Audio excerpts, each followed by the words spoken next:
Hi everyone, welcome to Sweet Pea Seeds Inspirations. Today we are going to learn how to do this coffee cup cozy. This is my own pattern. It is a 4-row repeat. I do suggest in some parts, which I will warn you, to watch before you do, because especially if you are a beginner knitter, it can become a little confusing. I would say this is probably about intermediate to experienced level knitting. Now, what you will need is your knitting needles whether you want to use circular needles, straight knitting needles, or TPNs, it doesn't really matter as long as whatever is comfortable for you and it matches your yarn size.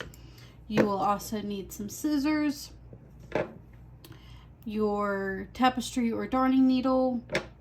You will need an extra knitting needle because there is a part, and I will show you the easiest way is using an extra knitting needle. You don't have to, but it is the easiest way. Then also you may want to either have your tumbler or your coffee cup, or even maybe a measuring tape to measure out your coffee cup and size reference. So we will go ahead and get started. Before we get started, I do recommend using a cotton blend yarn, so that way if you have some heat on the yarn, or even if your mug is sweating, it will soak up the water. Unless you're going to be in high heat, you don't have to use cotton, but cotton is the best. So to get started, we are going to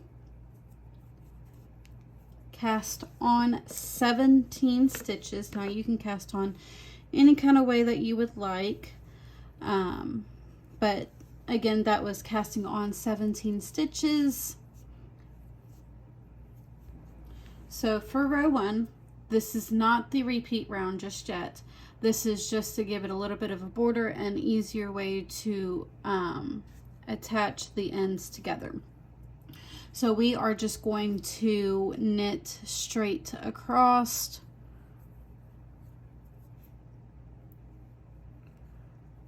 Again, that is knitting straight across. Again, not the repeat rounds.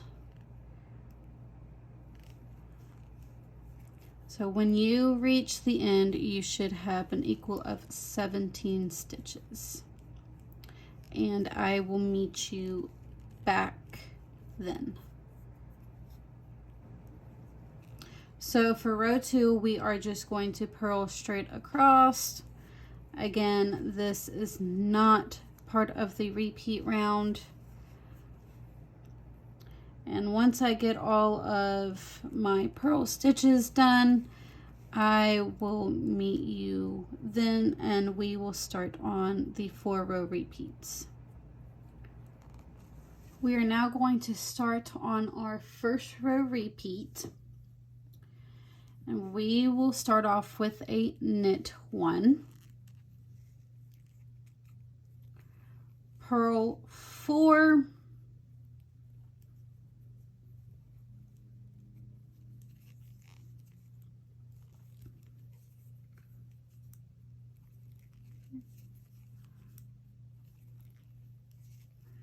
and then we're going to knit 2 after our purl 4s.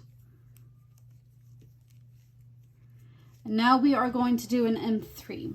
And how we're going to do that M3 is we're going to go into the next stitch.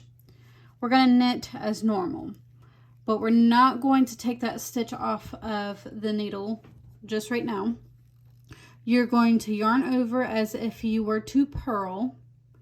You're going to go back into that stitch and making sure you keep all of this in on this knitting needle, and don't unravel, making sure this where you yarned over does not unravel. And then we will knit as normal and take our stitch off the hook. So now when you look at, you might have to separate them out, but when you look at this, your working needle, you should have an extra 3 stitches that kind of looks like a cluster. That will be our leaf almost. So the next stitch we are going to slip as to purl, and then we are going to do another M3. So knit as normal, yarn over as to purl, and then knit as normal. You kind of want to keep the stitches kind of loose because they will get a little tight. So after you got your second M3 done, excuse me, we're going to knit 2,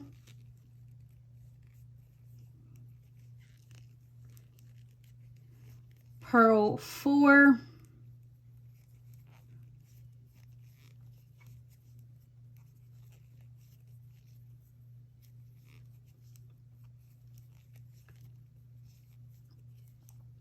and then knit 1. So that is the first row repeat.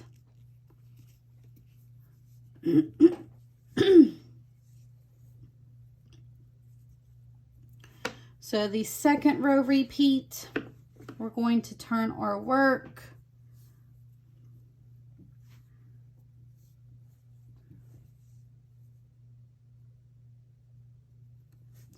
And we are going to purl 7.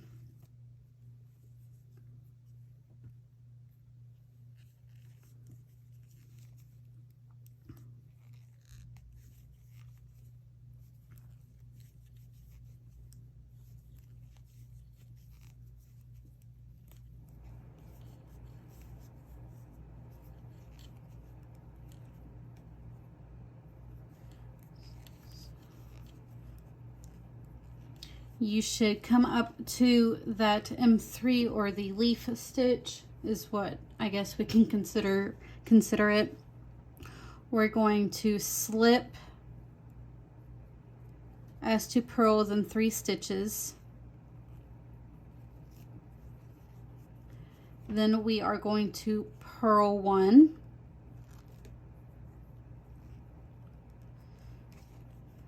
Slip that next M3 leaf, which it should be 3 stitches, and then we are going to purl the next 7.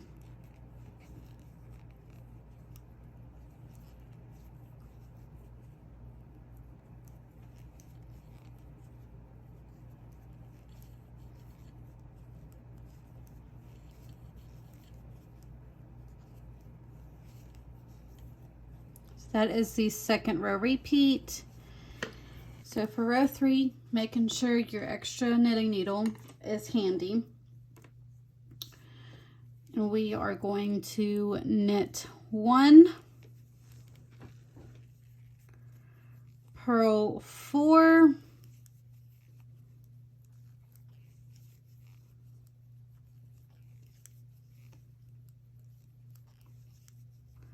we're going to take our extra knitting needle and slip the next 2 stitches, and making sure those are on the back side of our work. Slip that M3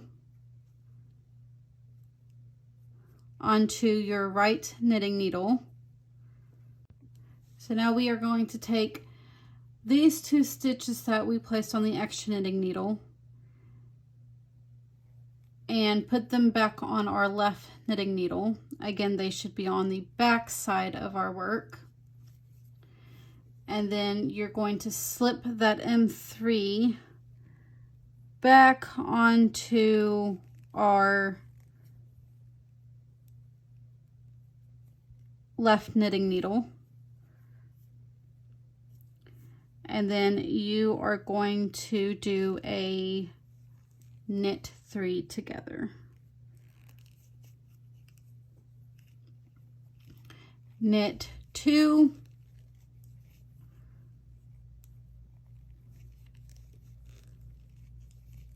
slip 1 as to purl, and then you're going to take your extra knitting needle again, slip those 3 onto the extra knitting needle. Now making sure this is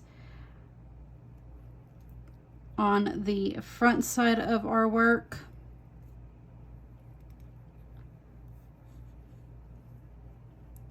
Slip the next 2 stitches onto our right knitting needle, slip that M3 back onto our left knitting needle,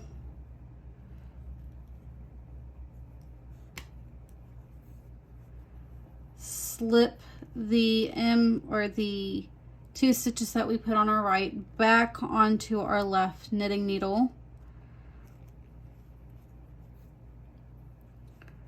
We're going to knit 2,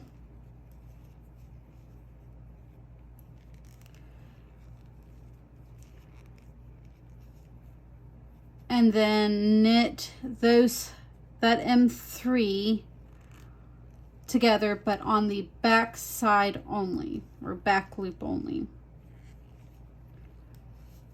And then purl 4,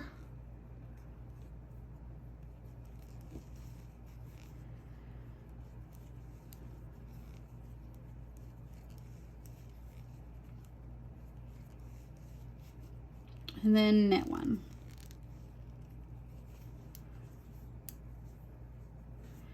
And for row 4, purl straight across.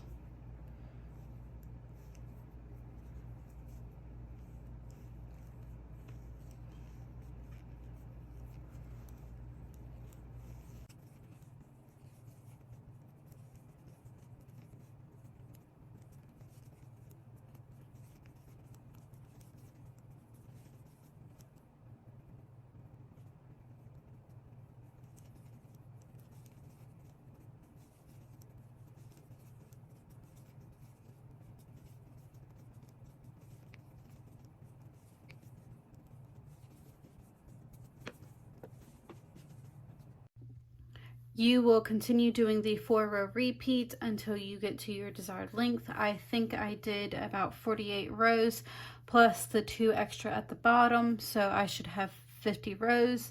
It all depends on your desired length. So once you do get that length, our next step is to knit straight across.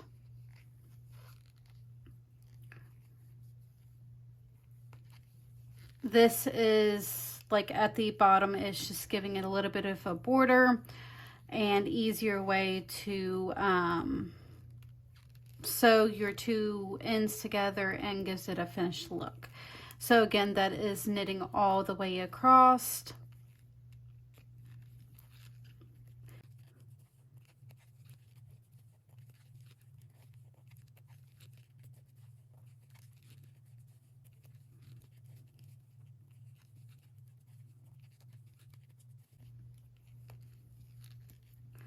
Once you've reached your end, you will knit that last stitch, turn our work, and we are going to purl straight across this row.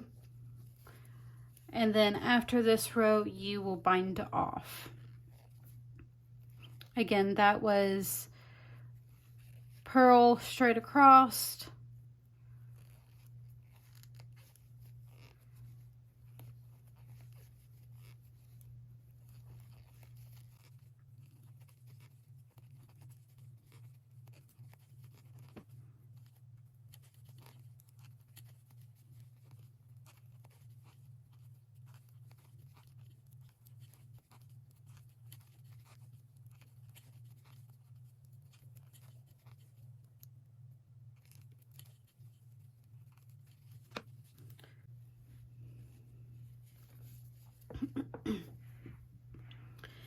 now to bind off, I'm going to knit this first stitch, knit the second stitch, and then I'm going to take that first stitch and cross it over top of that second stitch and slip it off.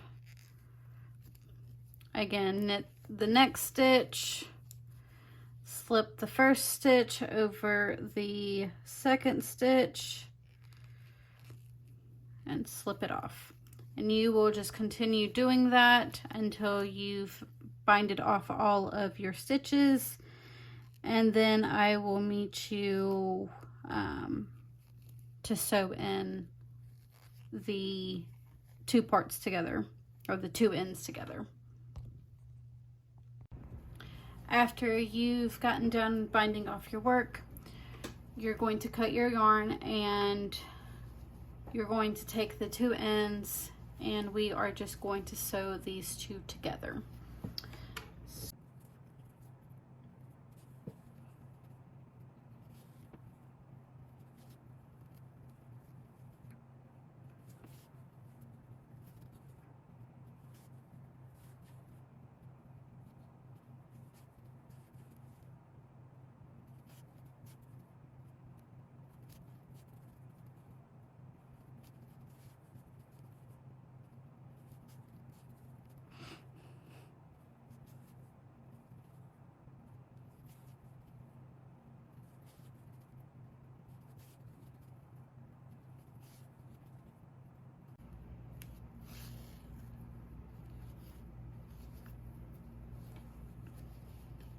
The next step is just to weave in your ends.